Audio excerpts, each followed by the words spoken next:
أعوذ بالله السميع العليم وبوجهه الكريم وسلطانه القديم من الشيطان الرجيم من همزه ونفخه ونفثه بسم الله الرحمن الرحيم ادع إلى سبيل ربك بالحكمة والموعظة وجادلهم بالتي هي أحسن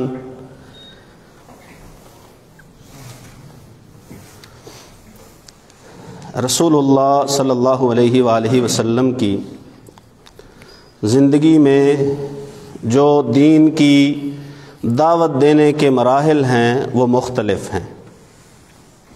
آپ صلی اللہ علیہ وآلہ وسلم نے ابتدا اللہ کے حکم کے مطابق اپنے قریبی رشتہ داروں سے کی، کیونکہ اللہ کا حکم تھا انذر عشیرتک الاقربین، کہ جو آپ کے خاندان کے قریبی لوگ ہیں آپ انہیں ڈرائیے، انہیں دعوت دیجیے۔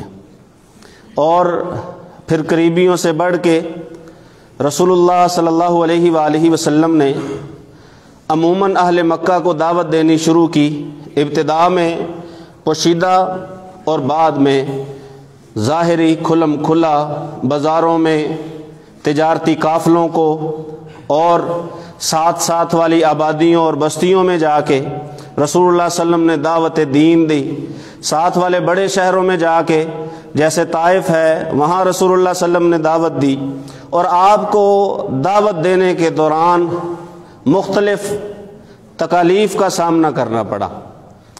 بعض اوقات دعوت دی آپ نے جب دی تو سامنے والوں نے فوراً قبول کر لی، اس سے رسول اللہ صلی اللہ علیہ وسلم کو مسرت اور خوشی ملی، اور بعض نے رسول اللہ صلی اللہ علیہ وسلم کو آپ کی دعوت کو جھٹلا دیا، ٹھکرا دیا، بلکہ آپ صلی اللہ علیہ وآلہ وسلم کے لیے مشکلات کھڑی کی۔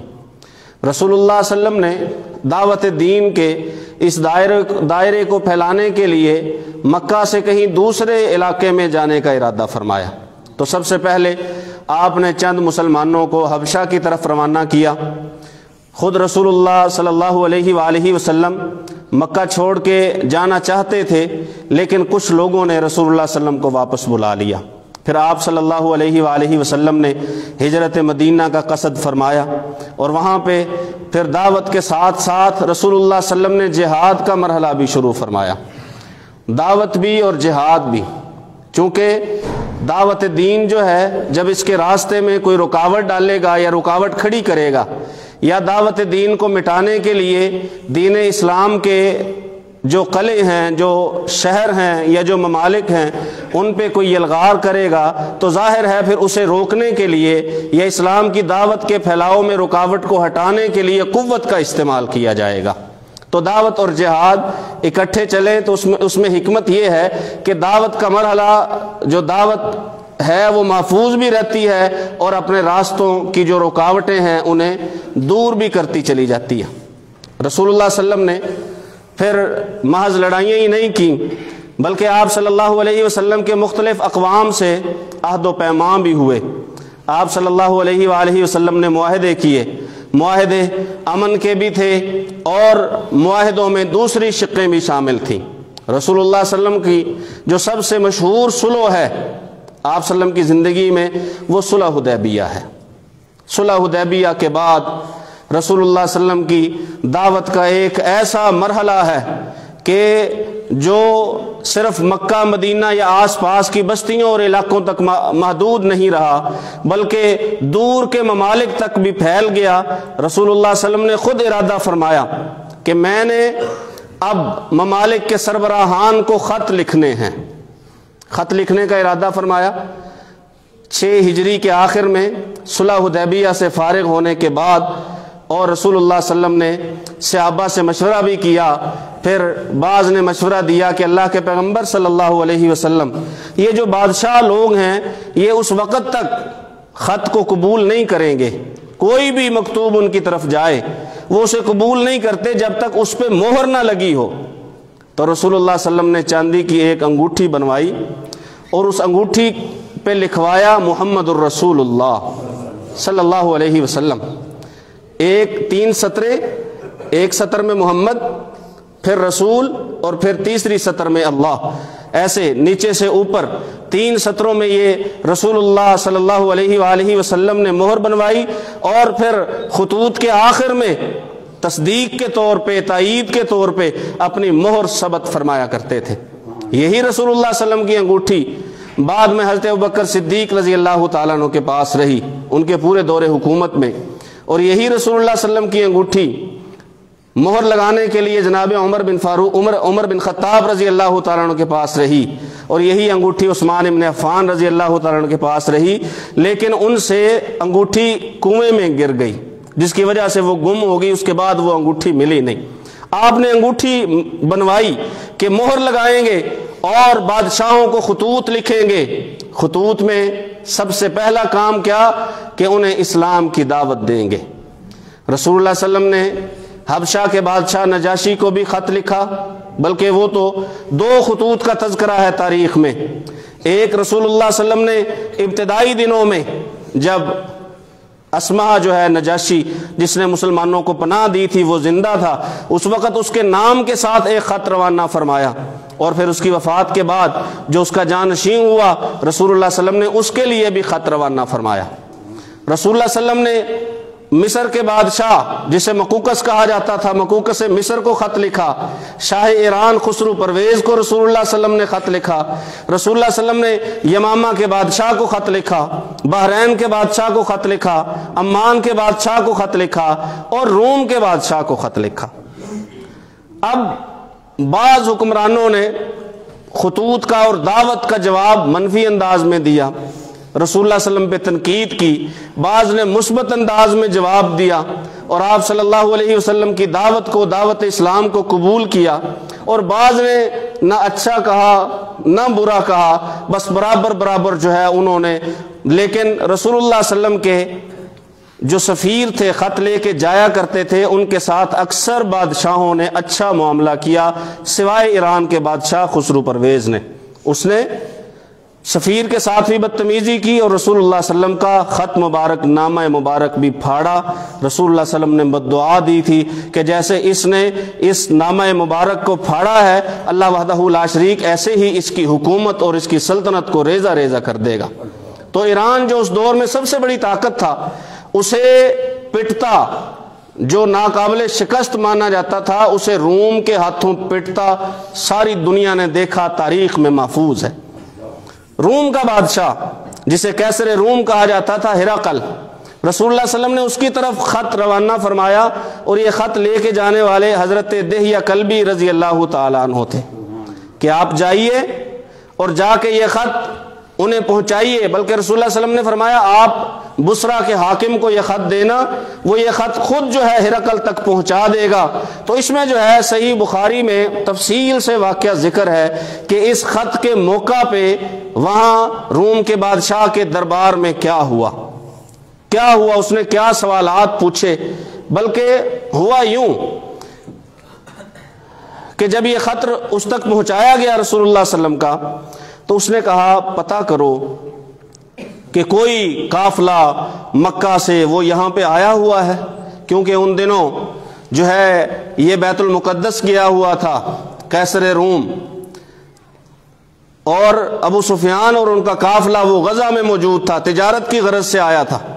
ابو سفیان جو کہ بعد میں مسلمان ہوئے رضی اللہ تعالیٰ عنہ، حضرت امیر معاویہ رضی اللہ تعالیٰ عنہ کے والد محترم، یہ کہتے ہیں کہ ہم تاجر لوگ تھے، لیکن رسول اللہ صلی اللہ علیہ وسلم کے ساتھ جنگوں میں جو ہے اور خطرے کی وجہ سے ہم باہر نہیں نکل سکتے تھے.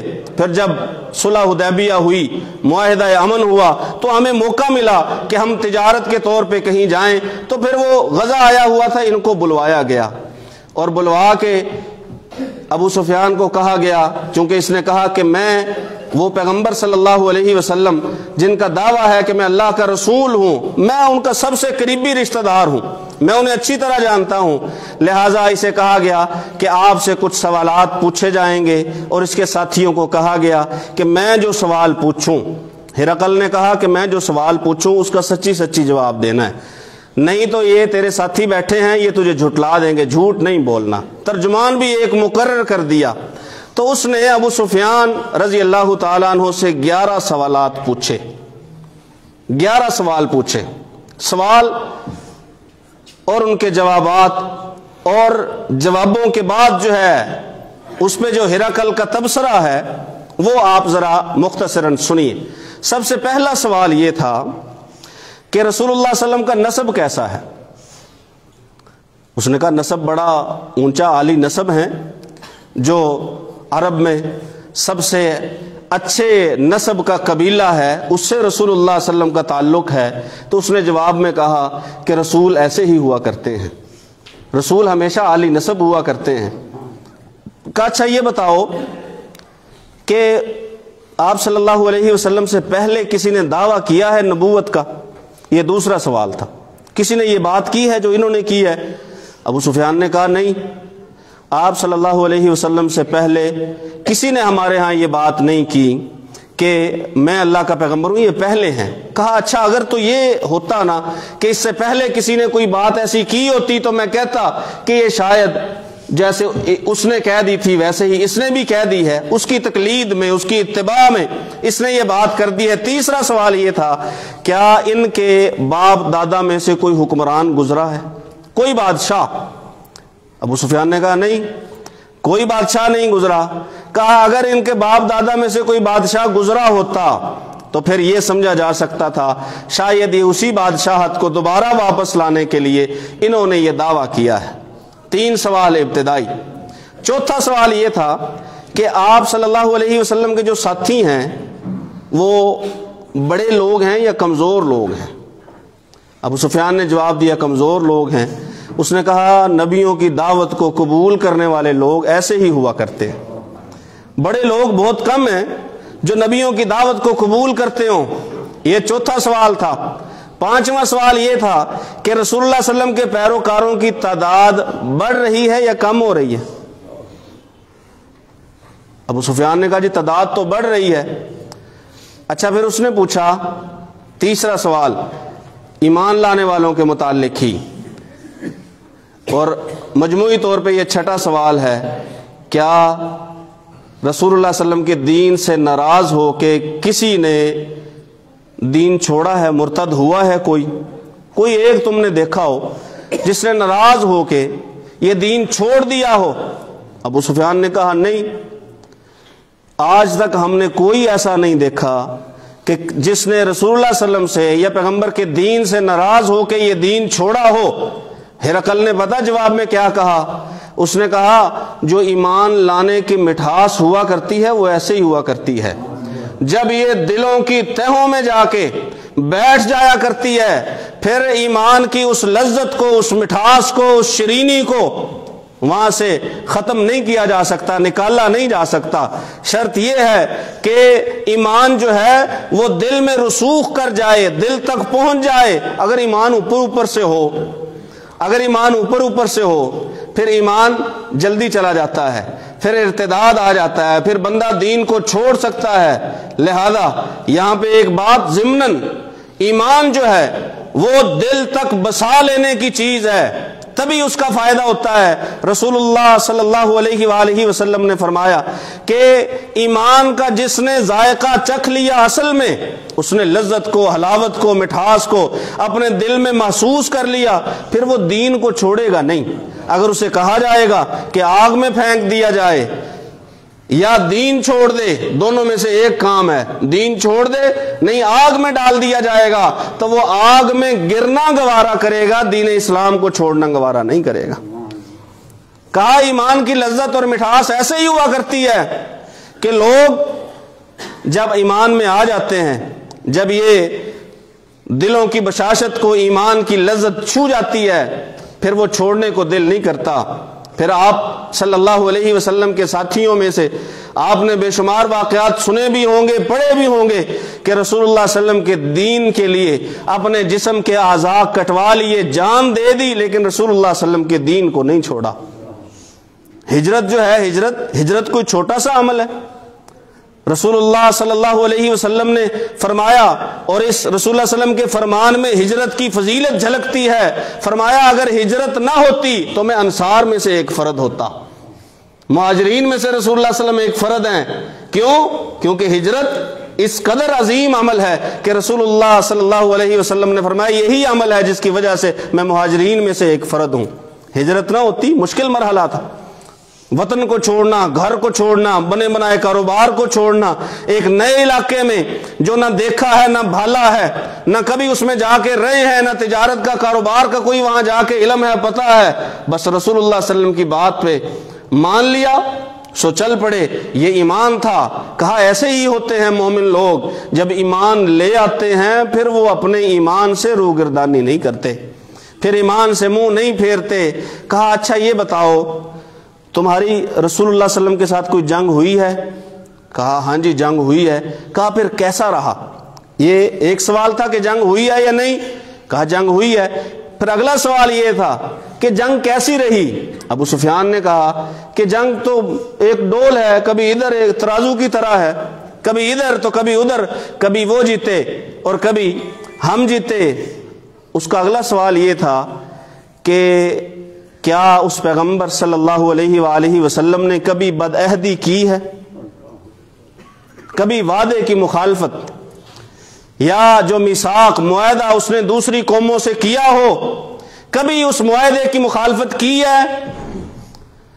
کہنے لگا کہ نہیں، کبھی معاہدے کی مخالفت تو نہیں کی، لیکن ہمارا اور ان کا آج کل ایک معاہدہ چل رہا ہے جو صلح حدیبیہ ہے، وہ معاہدہ چل رہا ہے، اب دیکھتے ہیں اس میں کیا کرتا ہے وہ۔ اور رسول اللہ صلی اللہ علیہ وسلم نے حقیقی بات ہے زندگی میں کبھی کوئی معاہدہ توڑا ہی نہیں ہے، کیونکہ اللہ وحدہ لا شریک نے بطور خاص تاکید فرمائی رسول اللہ صلی اللہ علیہ وسلم کو اور مومنوں کو بھی کہ آپ نے معاہدے کی خلاف ورزی نہیں کرنی، معاہدے کی خلاف ورزی نہیں کرنی۔ ہمارا جو عشاء کی نماز کے بعد ترجمہ چل رہا ہے اس میں کل اور پرسوں میں یہی آیتیں تھیں کہ اللہ وحدہ لا شریک نے جگہ جگہ پہ مسلمانوں کو کہا کہ آپ نے بس اپنے معاہدے کی پاسداری کرنی ہے، معاہدہ توڑنا نہیں ہے۔